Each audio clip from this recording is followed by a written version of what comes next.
नमस्कार, Shreya Athawale kitchen and आर्ट्समध्ये आपलं सगळ्यांचं खूप खूप स्वागत आहे। आज मी तुम्हाला इको फ्रेंडली गणपती कसा तयार करायचा ते दाखवते। हा शाडूच्या मातीपासून तयार केलेला आहे। एकदम सिंपल स्टेप्समध्ये तुम्हाला मी तो दाखवते कसा करायचा ते, त्यामुळे तुम्ही हा बघून आरामात घरी करू शकता। हा माझा व्हिडिओ तुम्ही शेवटपर्यंत बघा, मी त्यातले तुम्हाला बारकावे कळतील। तुम्हाला माझा व्हिडिओ आवडेलच, तेव्हा माझ्या व्हिडिओला लाईक करा, शेअर करा, प्लीज सबस्क्राईब करा। बेल आयकॉनचं बटन प्रेस केलं तर तुम्हाला म्हणजे जे नवीन व्हिडिओ येतील ते लगेच बघता येतील। ही शाडू माती घेतलेली आहे मी, ही 2 किलो माती आहे। जेव्हा सुरुवातीला आपण पहिल्यांदाच घरी गणपती करतो तेव्हा थोडी माती जास्त भिजवायची, सैल भिजवायची नाहीये, पोळीच्या कणकेसारखी भिजवायची आपल्याला। हे बघा, थोडं थोडं पाणी मिक्स करून भिजवायचे, एकदम पाणी ओतू नका। असा घट्ट गोळा करायचा। माती एकदम 2 किलो माती एकदम कालू नका, त्यातली थोडीशी माती बाजूला ठेवा। जर गोळा सैल झाला थोडासा तर आपल्याला त्याच्यात ते मिक्स करता येते। असा गोळा छान तयार करून घेतलेला आहे। आता यातला थोडा भाग मी बाजूला काढते, आपल्याला बेस करायचा आहे। असा थोडा गोळा बाजूला घेतलाय। हा असा एखादा पुठ्ठाचा तुकडा किंवा एखादा आपला वहीचा पुठ्ठा असतो ना ते, किंवा प्लायवूडचा तुकडा घेतला तसा चालेल, त्याच्यावर पहिल्यांदा बेस करूया। हा असा मी 7-7.5 इंचाचा असा एक रोल करून घेतलेला आहे। आपण बेस करतोय आता ह्या त्याच्यामधून असा ठेवते आणि आता एक 5-5.5 इंचाचा असा रुंदी करता करूया। हा बघा, आता आपण हा सगळा असा बेस करून घेऊया। असा आता सगळा हे मातीने भरून घेऊ। आता एक मध्ये असा लावते, असा प्लेन करून घेऊ सगळा। आता सगळा पाण्याचा हात लावून लावून सगळा आता हा प्लेन करू। असा आपला छान बेस तयार झालेला आहे। हा अर्धा इंच असा जाडीचा केलेला आहे। बेस चांगला करा, म्हणजे त्याच्यावर आपल्याला गणपती उभा करायचा असतो। हा आता आपल्याला पाठ करायचा गणपतीला बसायला। हा मी सगळ्यांनी 4x3चा असा करून घेते, मग अशी जसा बेस केला तसाच हा करून घ्यायचा। आता थोडं वरच्या साईडच्या तिथून थोडंसं अंतर सोडा आणि मधोमध असा हा पाटाचा येऊ दे। आता त्याला थोडीशी तो बसायला पाहिजे, त्यामुळे थोडीशी अशी इथून माती लावायची त्याच्या, म्हणजे तो बेसला चांगला चिकटून बसेल व्यवस्थित। आता ही उरलेली माती आहे, याचे आपल्याला 10 सारखे भाग करून घ्यायचे। तर तुम्हाला दाखवते कसे करायचे ते, मी त्यांनी सोपे जातात करायला। असे असे करूया आणि असे याचे एक बॉल करून घेऊया। हे 10 मी सारखे भाग करून घेतलेले, असे त्याचे बॉल तयार करून घेतलेले आहे। आता आपल्याला मूर्ती तयार करायला घ्यायची। आता पहिल्यांदा हे 2च बॉल मी वर ठेवते की बाकीचे पिशवीतच राहू दे, म्हणजे ते वाळत नाही, त्या प्लास्टिकच्या पिशवीतच ठेवा। लागेल तसा एक बॉल आपल्याला त्यातनं घेता येतो। आता ह्या बेसला आणि ह्या पाट्याला मधनं असं जरा पाण्याचा हात लावायचा, म्हणजे ते सुकायला नको। त्या एका गोळ्याची मी अशी पाठ करून घेते गणपतीची। असा शेप दिलेला आहे पाठीचा, साधारण 3 इंच लांबीला आहे तो। आणि दुसरा एका बॉलमधला 3/4 भाग घेतलेला आहे, मी पाऊंड बॉल घेतलेला आहे। त्याचं आपल्याला आता पोट तयार करायचं आहे, ते ह्या पाठीला आपल्याला चिकटवायचं आहे। ह्या पाठीच्या खालनं थोडीशी जागा सोडायची आणि तो इथे असं चिकटवायचं आहे आपल्याला। आता अशी माती घ्यायची आणि त्या मातीने हा सगळीकडे असे लावून घ्यायची, म्हणजे तो छान चिकटेल त्याला। अगदी सगळीकडून खालपासून अशी लावून घ्यायची। आता हा ह्या पाट्याच्या मधोमध थोडीशी मागून जागा सोडा थोडीशी, आता ही अशी चिकटो इथे। अशी सगळीकडून माती छान लावून घ्यायची, सारखं असं प्लेन करून घ्यायचं। आता आपल्याला मूर्तीचे पाय करायचे, त्याच्याकरता मी एक गोळा घेतलेला आहे, त्याचे 2 सारखे भाग करते। आपण 2 असे पाय करून घेतले, त्याला असा गाजराचा शेप दिलेला आहे। हा असा पाठीच्या मागून घ्यायचं आणि ते इथे असाच्यात मर्ज करायचं। असं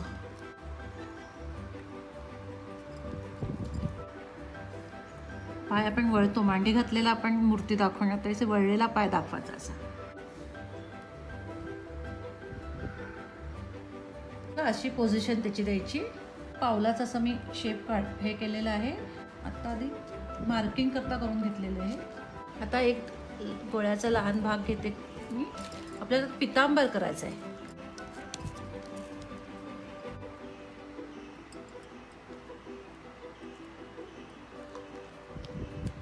अशी पुरीसारखं करते, त्याचे 2 भाग करू. पितांबराचे लेयर दाखवायचे ते बघा. तर एक आधी अशी लावून घेऊ आणि ही दुसरी लावून, म्हणजे एकावर एक असे ते निर्या आल्यासारख्या दिसतील आपल्याला. आता दुसऱ्या पायाला लावूया. मगासारखंच करू ह्या पायाला सुद्धा. आधी इथून असा लेयर लावून घेऊ. छोटा गोळा घेतलेला आहे. ह्या ज्या पाठीची जी रुंदी आहे तेवढा त्याचा साईज करून घेतलेला आहे मी. तो आता इथे असा लावायचा आहे आपल्याला. हा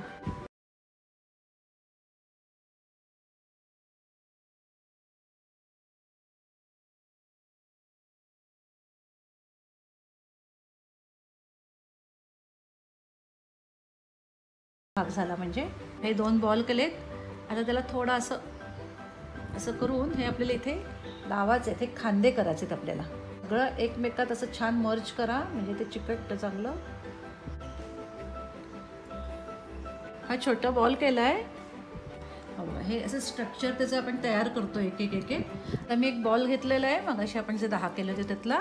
त्याचे आता हे 4 भाग करते आणि त्या 4 भागाचे 4 असे गाजराच्या शेपचे हात तयार करून घेते. एका बॉलचे 4 भाग करून 4 हात तयार केलेले आहेत.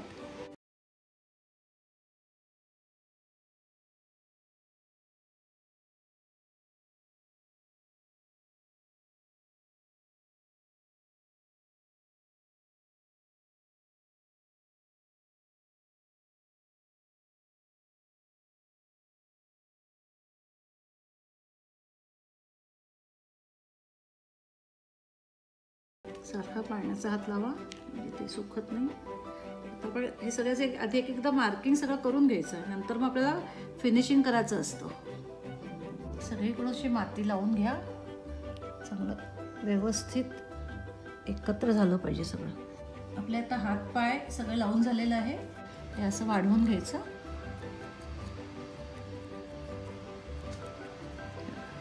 इथे गॅप मधली भरली जाते. पोटाचा आकार पण छान होतो. गणपतीचं पोट मोठं असतं त्यामुळे ते छानच तसंच झालं पाहिजे. असं गळ्यातलं केलंय गणपतीच्या.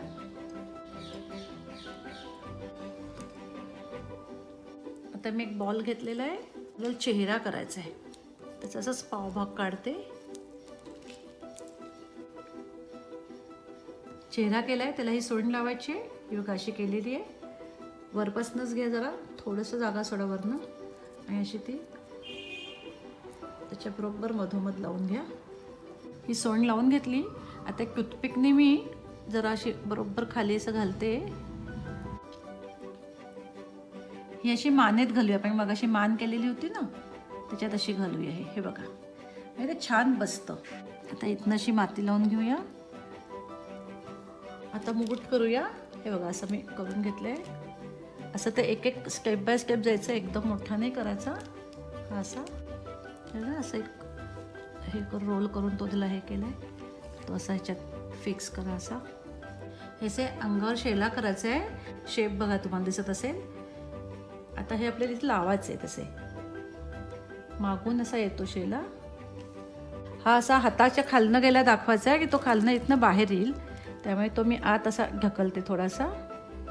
कान करतोय. एक छोट्या गोळ्याची अशी पुरी करून घ्यायची. त्याला मध्ये कट मारायचा.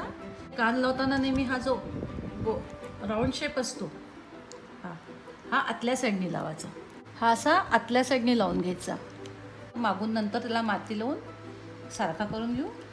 हे बघा, हा असा दुसरा कान लावून घेते. हाताला तर थोडा शेप द्यायचा आहे. पहिल्यांदा आपण फक्त मार्किंग करून घेतो, सगळं लावून घेतो. आता ह्याच्या पुढे आपल्याला त्याला छान शेप द्यायचे असतात. हे बघा, आता मी ह्या हाताला मातीने असा गोलाकार करते. आता आपल्याला ह्याचं पंजा करायचा आहे. त्याला थोडी आता केलेलं आहे. आता त्याला थोडा शेप द्यायचा आहे. तशी थोडी जरा अजून माती लावून घेते. ही अशी हा असा अंगठा लावून घेतला आहे मी.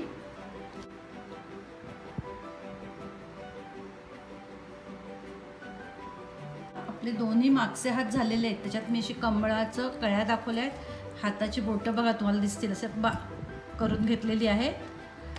आता त्याला हातात आपण कडी घातलेली आहे. आता खालच्या दोन्ही हातात कडी घालूया. चारही हातामध्ये कड्या घालून झालेल्या आहेत. आता असं त्याला शेप द्यायचा. आता हाताला असा गोलाकार असतो, तो गोलाकार असा नंतर द्यायचा. आधी पहिलं सगळं करून घ्यायचे हातबीत आणि नंतर मग प्रत्येक गोष्टीला शेप द्यायचा. असा इथनं शेला बाहेर आला असं दाखवायचं आहे आपल्याला. असा इथे लावून घ्यायचा. आता दुसऱ्या बाजूला पण मी लावून घेते. आता पितांबराला अजून एक मी लेअर देते. हा बघा असा ही अशी लेअर दिली अजून एक वरनं. आता आपल्याला पाऊल करायचं आहे. एक पाऊल वर आलेलं आहे ना, ते दाखवायचं आहे. ते हे बघा असं हातानेच त्याला आकार द्यायचा. आपल्याला डोळे दाखवायचे. आता मेन असं जरा थोडं प्रेस करायचं. दाताचा आकार केलेला आहे तो असं खालनं आतनं असं लावूया. चिकटवून घ्या. तो दात आतनं आला असा दिसला पाहिजे. इथे अर्धाच दात दाखवायचा आहे. आतनं असे कान भरायचे. म्हणजे ते केस म्हणून आपल्याला दाखवता येतात आणि त्याला सपोर्ट पण मिळतो चांगला. आता कपाळाचा असा उंचवटा दाखवायचा आहे आपल्याला. असा तर खालनं असा हे घ्या. तिथं भुवई म्हणून लावूया असं.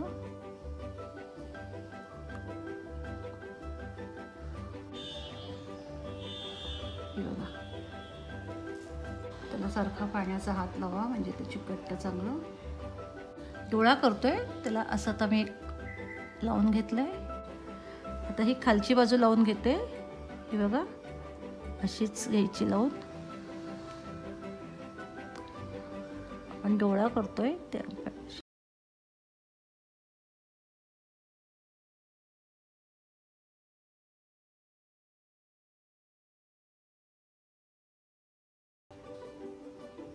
सगळी मागची बाजू आपल्याला व्यवस्थित करून घ्यायची. केस लावलेले आहेत असे मागून त्याला. आता आपल्याला शेल्याची मागची बाजू करायची. ती त्याला अशी चिकटवाच. आता मागून असं सगळं सारखं करून घेऊया. पितांबर मागून दिसलं पाहिजे असं नेसवलेलं.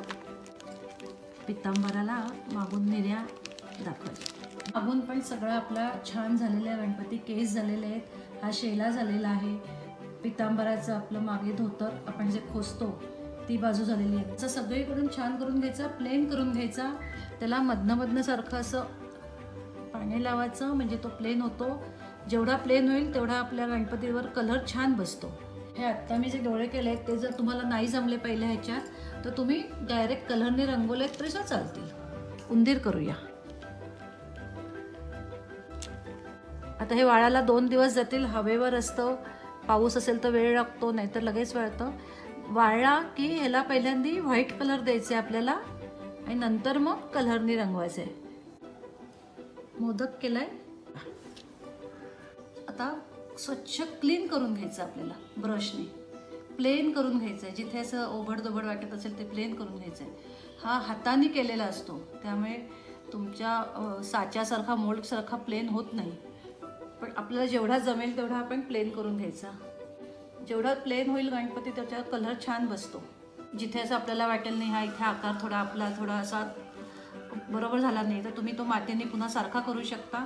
कलर घेताना सुद्धा जे पाण्यात विरघळतील डिझॉल्व होतील असे कलर घ्यायचे. हे बघा हे असे कलर बाजारात विकत मिळतात.